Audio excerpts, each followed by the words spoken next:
Hi everyone, welcome to my YouTube channel যার নাম সঙ্গে আমি পিয়ালি। মাঝে মাঝে নতুনত্ব রান্না খেতে বা কারোকে খাওয়াতে কার না ভালো লাগে, তাই স্বাদ বদলের জন্য আরও একটা মজাদার রেসিপি নিয়ে হাজির হলাম আপনাদের কাছে। তাহলে চলুন দেখে নেওয়া যাক সোয়াবিনের কোপ্তাকারি রেসিপিটি। প্রথমে সোয়াবিনগুলোকে 2 থেকে 3 ঘন্টা জলে ভিজিয়ে রেখে তারপর খুব ভালো করে জলটা ছেঁকে নিয়ে মিক্সার গ্রাইন্ডে গ্রাইন্ড করে নিতে হবে।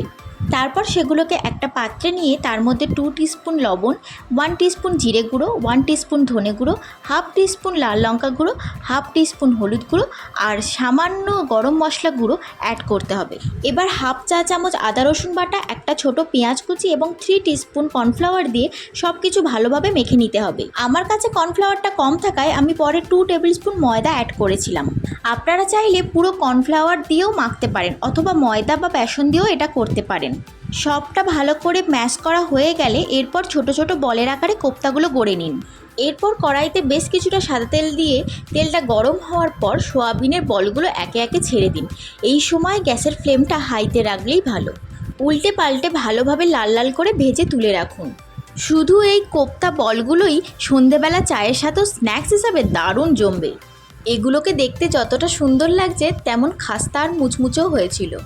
আসুন এবার দেখে নিই গ্রেভিটা বানাতে কি লাগছে। কোপ্তা ভাজা তেলটা কিছুটা তুলে রেখে বাকি তেলটার মধ্যেই একটা তেজপাতা, 1 চা চামচ জিরে, 2 থেকে 3টে লবঙ্গ, দারচিনি আর এলাচ দিয়ে ফোড়ন দিতে হবে। আমি শুকনো লঙ্কাটা স্কিপ করেছি, আপনারা চাইলে দিতেই পারেন। তারপর একটা গোটা পেঁয়াজ কুচি দিয়ে ভালো করে নেড়ে বাদামি রং এলেই তার মধ্যে আদা রসুন আর একটা বড় টমেটো বাটার পেস্ট দিয়ে দিতে হবে। ভালো করে কষিয়ে নিতে হবে যাতে আদা রসুনের কাঁচা গন্ধটা চলে যায় আর সব কিছু ভালোভাবে কষে মিশে যায়। এরপর কিছু গুঁড়ো মশলা অ্যাড করব, যেমন জিরে গুঁড়ো, ধনে গুঁড়ো, লবণ, হোমমেড গরম মশলা গুঁড়ো আর রঙের জন্য কাশ্মীরি লঙ্কা গুঁড়ো, হলুদ গুঁড়ো এবং স্বাদের ব্যালেন্সের জন্য 1 টেবিল স্পুন চিনি। এবার সব কিছু ভালো করে কষিয়ে নিয়ে পরিমাণ মতো জল দিয়ে দেব। জলটা একটু বেশি দিতে হবে কারণ কোপ্তাগুলো গ্রেভিতে পড়লে জলটা টেনে নেবে। মিডিয়াম ফ্লেমে গ্রেভিটা ফুটে এলে আগে থেকে ভেজে রাখা সোয়াবিনের বলগুলোকে একে একে ছেড়ে দিতে হবে এবং ফ্লেমটা তখন লোতে রাখতে হবে। 10 থেকে 15 মিনিট লো ফ্লেমে ফোটার পর নামিয়ে দিন একটু ধনেপাতা কুচি দিয়ে। ব্যাস, তাহলেই রেডি সোয়াবিনের কোপ্তাকারি। গরম গরম রুটি বা পরোটার সাথে একবার খেয়েই দেখুন, মাছ মাংসকেও হার মানাবে এই সোয়াবিন কোপ্তাকারি রেসিপিটি।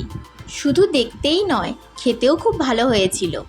আর আমার এই রেসিপিটি আপনাদের কেমন লাগলো তা অবশ্যই কমেন্টের মাধ্যমে জানাবেন। তার সাথে সাথে লাইক, শেয়ার এবং সাবস্ক্রাইব করে পাশে থাকার অনুরোধ রইল। খুব তাড়াতাড়ি দেখা হবে নতুন আরেকটি ভিডিও নিয়ে। ততক্ষণে সবাই খুব ভালো থাকুন, সুস্থ থাকুন। আজকের মতো টাটা।